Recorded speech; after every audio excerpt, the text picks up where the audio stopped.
آقا صلی اللہ علیہ وسلم مخلوق خدا میں سب سے زیادہ خوبصورت پیدا فرمائے گئے۔ آپ کے باڈی پارٹس اتنے بیلنس پروپورشنز کے ساتھ رب تعالیٰ نے بنائے ہیں کہ وہ ثابت کر دیتے ہیں کہ آپ تمام مخلوقات میں سب سے بڑھ کر حسین و جمیل ہیں۔ بالکل اسی طرح آپ کے مبارک گھٹنے بھی حسن و خوبصورتی میں اپنی مثال آپ تھے۔ حضرت علی رضی اللہ تعالیٰ عنہ سے روایت ہے کہ نبی کریم صلی اللہ علیہ وسلم کے گھٹنے پر گوشت تھے۔ اس حدیث کی شرح میں علماء کرام فرماتے ہیں کہ یعنی ان میں ویکنس اور کمزوری کے کوئی آثار نہیں آتے تھے نظر، بلکہ وہ قوت و طاقت والے محسوس ہوتے تھے۔ ایک روایت میں ذکر ہے کہ آپ صلی اللہ علیہ وسلم کے جوڑوں کی ہڈیاں موٹی تھیں۔ روایت میں یہ بھی آتا ہے کہ آپ نے کبھی سامنے بیٹھے شخص کے آگے پاؤں مبارک نہیں پھیلائے۔ اس حوالے سے حضرت انس بن مالک سے روایت ہے کہ نبی کریم کبھی بھی اپنے سامنے بیٹھے ہوئے شخص کے آگے پاؤں نہیں پھیلاتے تھے، اور آپ کسی سے ہاتھ ملاتے تو اس کا ہاتھ آپ اس وقت تک نہیں چھوڑتے تھے جب تک کہ وہ خود آپ کے ہاتھ مبارک نہ چھوڑتا۔ آپ کے پاس کوئی بیٹھتا تو آپ اس وقت تک نہیں کھڑے ہوتے تھے جب تک کہ وہ خود کھڑا نہیں ہو جاتا۔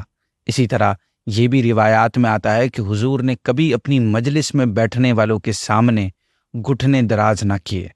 پیارے آقا کی پنڈلیاں بھی حسن میں اپنا جواب نہیں رکھتی تھی۔ آپ کی پنڈلیاں مبارک پتلی تھیں، جو کہ مردانہ حسن کی نشانی سمجھی جاتی ہیں۔ صحابہ کرام برکت حاصل کرنے اور آپ صلی اللہ علیہ وسلم سے اپنی محبت کا اظہار کرنے کے لیے آپ کی مبارک پنڈلیوں کو چھوتے تھے اور انہیں چومنے کی سعادت حاصل کرتے تھے۔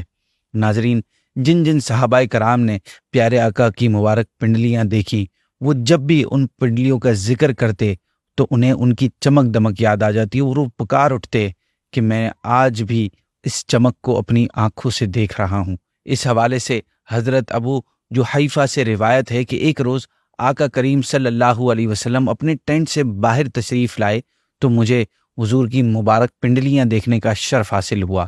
میرے تصور میں آج بھی اس خوبصورت منظر کی یاد اس طرح تازہ ہے۔ آپ بیان فرماتے ہیں گویا میں آپ کی پنڈلیوں کی سفیدی دیکھ رہا ہوں۔ حضرت عبداللہ بن ابی سبقہ باہلی فرماتے ہیں کہ میں حجۃ الوداع کے موقع پر آپ صلی اللہ علیہ وسلم کی خدمت میں حاضر ہوا۔ آپ اپنے اونٹ پر سوار تھے اور آپ کی پنڈلی مبارک رکاب میں تھی جو کھجور کی گوند کی طرح لگ رہی تھی۔ ناظرین، رکاب اسے کہتے ہیں جس پر گھوڑے پر سوار ہوتے وقت پاؤں رکھے جاتے ہیں۔ آپ فرماتے ہیں کہ میں محبت و پیار کی وجہ سے آپ کے ساتھ چمٹ گیا۔ آپ نے مجھے چھڑی لگائی تو میں نے عرض کی، یا رسول اللہ صلی اللہ علیہ وسلم، میں تو آپ سے اس کا قصاص یعنی بدلہ لوں گا۔ آپ نے چھڑی میرے ہاتھ میں دے کر فرمایا، لو قصاص لے لو۔ مجھے موقع مل گیا، چنانچہ میں آگے بڑھا اور آپ کی مبارک پنڈلی اور پاؤں کو چوم لیا۔ ناظرین، ان روایات سے جہاں یہ واضح ہوتا ہے کہ رسول اللہ صلی اللہ علیہ وسلم انتہائی شفقت اور کرم فرمانے والے تھے، تو وہیں یہ بھی بات آتی ہے کہ صحابہ کرام کا تعلق رسول اللہ صلی اللہ علیہ وسلم سے بے انتہا مضبوط اور جذباتی تھا۔ یہی وجہ ہے کہ وصال کے بعد آپ کی ہر ادا اور جسم مبارک کے ہر حصے کی ڈیٹیل اور حسن و جمال کی کیفیت صحابہ کرام کو یاد تھی۔ قدمین شریفین کے حوالے سے اگر روایات کو جمع کیا جائے تو پتہ چلتا ہے کہ نبی پاک کے قدم سافٹ، پرگوشت، دلکش اور خوبصورت اور حسن و جمال میں اپنی مثال نہیں رکھتے تھے۔ آپ کے تلوے کچھ گہرے تھے، ان کی انگلیاں نہایت خوبصورت انداز میں کچھ لمبی تھی۔ قدم اس طرح کے تھے کہ پانی ان پر نہیں ٹھہرتا تھا بلکہ فوراً ڈھل جاتا تھا۔ آپ کے مبارک قدموں کو چھونے والا ہر شخص ان کی ٹھنڈک محسوس کرتا تھا۔ حضرت میمونہ رضی اللہ عنہا بیان کرتی ہیں کہ میرے والد نے آپ صلی اللہ علیہ وسلم کے مبارک قدم کو چھونے کے بعد بتایا تھا کہ میں نے آپ کے پاؤں مبارک کو چھوا تو اس سے بڑھ کر میں نے کسی چیز کو ٹھنڈا نہیں پایا۔ حضرت رافع بن عمر سے روایت ہے، فرماتے ہیں کہ میں حجۃ الوداع کے موقع پر اپنے والد صاحب کے ساتھ ہاتھ پکڑے ہوئے شریک ہوا۔ اس وقت میری عمر 5 یا 6 سال ہوگی، یہاں تک کہ ہم لوگ نہر کے روز مینا میں رسول اللہ صلی اللہ علیہ وسلم تک پہنچ گئے۔ میں نے دیکھا کہ آپ ریڈش خچر پر خطاب کر رہے تھے۔ میں نے اپنے والد سے پوچھا، یہ کون ہیں؟ انہوں نے مجھے بتایا کہ یہی اللہ کے رسول ہیں۔ تو میں نے آپ کے قریب ہوتا گیا، یہاں تک کہ میں آپ کی پنڈلی مبارک پکڑی اور اسے بطور تبرک چھوا، اور پھر میں نے اپنی ہتھیلی آپ کے نال اور قدم مبارک کے درمیان رکھ دی۔ آپ فرماتے ہیں کہ مجھے ابھی تک آپ کے تلووں کی ٹھنڈک محسوس ہوتی ہے۔ امام اعظم امام ابو حنیفہ روایت کرتے ہیں کہ ام المؤمنین عائشہ صدیقہ رضی اللہ تعالیٰ عنہا کہتی ہیں کہ گویا میں رسول اللہ صلی اللہ علیہ وسلم کے قدموں کی سفیدی کو اب بھی دیکھ رہی ہوں جبکہ آپ اپنی بیماری میں نماز کے لیے تشریف لائے تھے۔ یعنی میں حضور صلی اللہ علیہ وسلم جب بیمار ہوئے تھے اور اس وقت نماز کے لیے تشریف لائے تھے، اس وقت جو حضور صلی اللہ علیہ وسلم کے پاؤں کو میں نے دیکھا تھا، اس کی سفیدی آج بھی میرے دماغ میں میمورائزڈ ہے۔ ناظرین، ہم نبی پاک کے جس عمل کو بھی دیکھتے ہیں تو وہ اپنی مثال آپ ہے۔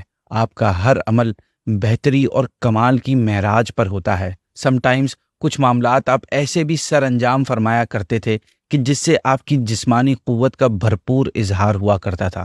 انہی میں سے ایک آپ کے چلنے کی رفتار ہے۔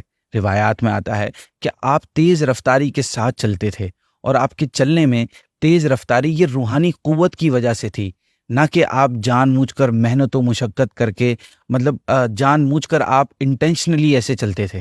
حضرت ابو ہریرہ سے روایت ہے، فرماتے ہیں کہ میں نے نبی کریم سے زیادہ حسین کسی کو نہیں دیکھا۔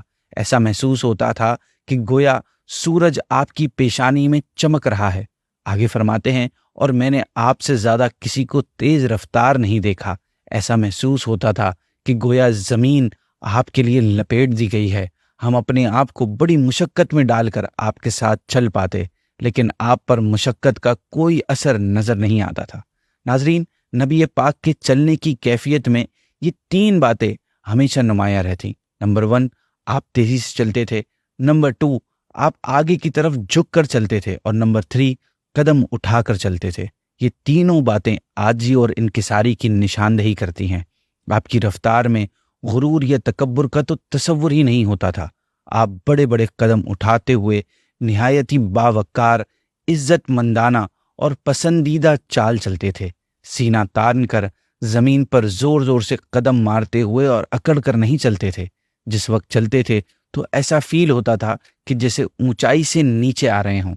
مختلف روایات میں آتا ہے کہ رسول اللہ صلی اللہ علیہ وسلم جب چلتے تو نہ تھکے ہوئے معلوم ہوتے تھے اور نہ ہی اکتاہٹ سے چلتے تھے۔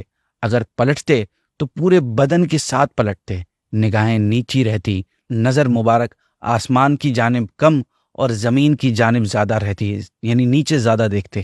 آپ کی مبارک ایڑیوں کے بارے میں روایات میں آتا ہے کہ وہ موٹی اور پرگوشت نہیں تھیں، بلکہ آپ کی ایڑیوں میں گوشت کم تھا۔ ایڑیاں اور پنڈلیاں ہلکی تھیں، اور ایسی ایڑیاں آدمی کے حسن و جمال میں اضافے کا سبب بنتی ہیں۔ آپ کی مبارک ایڑیاں نہایت ہی خوبصورت تھیں، اس طور پر کہ نہ وہ اپنے پاؤں کی اصل حد سے بڑی ہوئی تھی اور نہ ہی پاؤں کی تھکنس میں دبی ہوئی اور چھپی ہوئی تھی، کیونکہ ان دونوں صورتوں میں ایڑیاں خوبصورت نہیں لگتیں اور انسانی پاؤں عجیب و غریب نظر آتا ہے۔ ناظرین، نبی کریم کی ایڑی مبارک آپ کے جسم مبارک کی طرح حسین و جمیل اور چمکتی ہوئی نظر آیا کرتی تھی، جو دیکھنے والوں کو اپنی طرف فوری متوجہ کر لیا کرتی تھی۔ جس طرح آپ کا باقی پورا جسم حسین تھا، بالکل ویسے ہی آپ کی ایڑیاں بھی حسن و جمال میں اپنی مثال آپ تھیں۔ بہت بڑے شاعر، زبردست عاشق رسول امام احمد رضا خان فرماتے ہیں کہ ایک ٹھوکر سے احد کا زلزلہ جاتا رہا، رکھتی ہیں کتنا وقار اللہ اکبر ایڑیاں۔ مشہور واقعے کی طرف اشارہ ہے کہ ایک دن نبی پاک، حضرت ابو بکر صدیق، حضرت عمر فاروق اور حضرت عثمان غنی، یہ چاروں ہستیاں احد پہاڑ پہ تھیں کہ اچانک احد پہاڑ ہلنے لگا۔ آپ نے اس پر اپنا پاؤں مبارک مارا اور فرمایا، اے احد رک جا، تجھ پر ایک نبی، ایک صدیق اور 2 شہید ہیں۔ یہ سننا تھا کہ احد پہاڑ فوراً رک گیا۔ آپ کے مبارک تلووں کے بارے میں آتا ہے کہ تلوے خوبصورت، قدم ہموار اور چکنے تھے۔ تلوے مبارک زمین پر نہیں لگتے تھے، چلتے وقت آپ انہیں پوری طرح اٹھاتے اور زمین پر آہستہ رکھتے ہوئے آگے جھکے تشریف لے جاتے۔ آپ کے مبارک تلوے کچھ گہرے تھے، اس طور پر کہ زمین پر نہیں لگتے تھے۔ قدم مبارک زیادہ پرگوش نہیں تھے، بلکہ نرم اور ملائم تھے، جن میں پسینے کی نمی رہتی تھی۔ ناظرین، اونٹ کے تلوے بالکل اسٹریٹ یعنی فلیٹ ہوتے ہیں۔ جب وہ پاؤں زمین پر رکھتا ہے تو پورا پاؤں زمین کے ساتھ لگ جاتا ہے۔ عام طور پر انسان کا تلوا ایسا نہیں ہوتا، بلکہ گہرا ہوتا ہے کہ زمین پر نہیں لگتا، اور یہ خوبصورتی کی علامت ہے۔ آپ صلی اللہ علیہ وسلم کی ایڑی اور تلوے کے بیچ میں بھی اسپیس تھا، اسی وجہ سے آپ کا پورا قدم زمین پر نہیں لگتا تھا۔ امام ابن العربی سے نبی کریم کے تلووں کے بارے میں جب پوچھا گیا تو انہوں نے فرمایا کہ تلوے تھوڑے گہرے تھے، اتنے گہرے نہیں تھے کہ زمین سے زیادہ بلند ہوں، نہ اتنے برابر تھے کہ بالکل تلوے برابر ہوں، بلکہ ان کی گہرائی درمیانی تھی۔ کتابوں میں یہ بھی آتا ہے کہ اس طرح کے تلوے سخاوت کی علامت ہیں۔ ان روایات سے معلوم ہوتا ہے کہ آپ صلی اللہ علیہ وسلم کے پیر کے تلوے کی جانب کا حصہ پورا گوشت سے پر نہیں تھا، مطلب فلڈ نہیں تھا، بلکہ گوشت کے کم ہونے کی وجہ سے کچھ اٹھا ہوا تھا، جس کی وجہ سے ایڑی اور تلوے کے بیچ میں اٹھان تھی، اور اس وجہ سے پورا قدم زمین پر نہیں لگتا تھا۔ لیکن ان روایات کے اپوزٹ چند دوسری روایات میں تلووں کے برابر ہونے کا ذکر بھی ہے۔ چنانچہ حضرت ابو ہریرہ فرماتے ہیں کہ آپ صلی اللہ علیہ وسلم زمین پر اپنے دونوں پاؤں مبارک جما کر چلتے تھے، کوئی حصہ ایسا نہیں تھا جو زمین پر نہیں لگتا تھا۔ اسی طرح اور بھی روایات ہیں جن سے یہ پتہ چلتا ہے کہ قدم مبارک کا کوئی حصہ ایسا نہیں تھا جو زمین پر نہیں لگتا تھا۔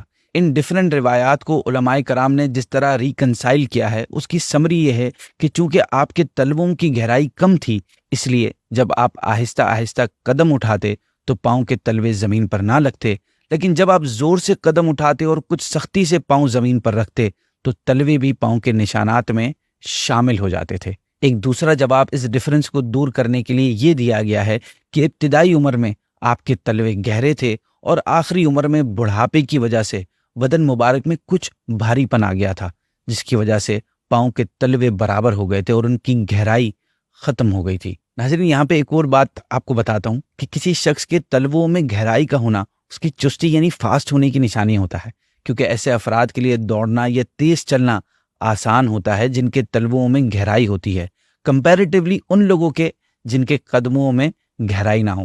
اس لیے دنیا کی تمام فورسز میں ریکروٹمنٹ کے وقت کیڈٹس اور امیدواروں کے تلووں کو لازماً دیکھا اور جانچا جاتا ہے۔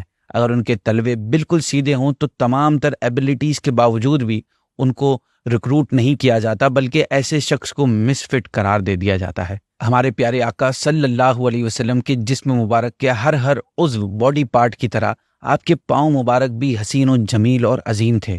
امام احمد رضا خان فرماتے ہیں کہ کھائی قرآن خاک گزر کی قسم، اس کفے پاک کی حرمت پہ لاکھوں سلام۔ خاک گزر یعنی راستہ، کفے پاک کا مطلب ہے پاؤں کا تلوا، اور حرمت کا مطلب یعنی عزت۔ آپ فرماتے ہیں جن جن راستوں سے نبی پاک صلی اللہ علیہ وسلم کا گزر ہوا، اللہ پاک نے لا اقسم بہذا البلد وانت حل بہذا البلد، مجھے اس شہر کی قسم جبکہ تم اس شہر میں تشریف فرما ہو، یہ فرما کر ان راہوں کی قسمیں یاد فرمائیں۔ پھر جن گلیوں میں حضور کے قدم لگنے سے گلیاں اتنی عظمت والی ہوئیں، ان تلووں کی عزت و عظمت پر کیوں نہ لاکھوں سلاموں کا نذرانہ محبت پیش کیا جائے۔ ایک اور شاعر نے کیا خوب لکھا ہے کہ کعبہ دین و دل یعنی نقش قدم، جن کی عظمت نہیں عرش اعظم سے کم، ہر بلندی کا سر ہو گیا جس پر خم، کھائی قرآن خاک گزر کی قسم، اس کفے پاکی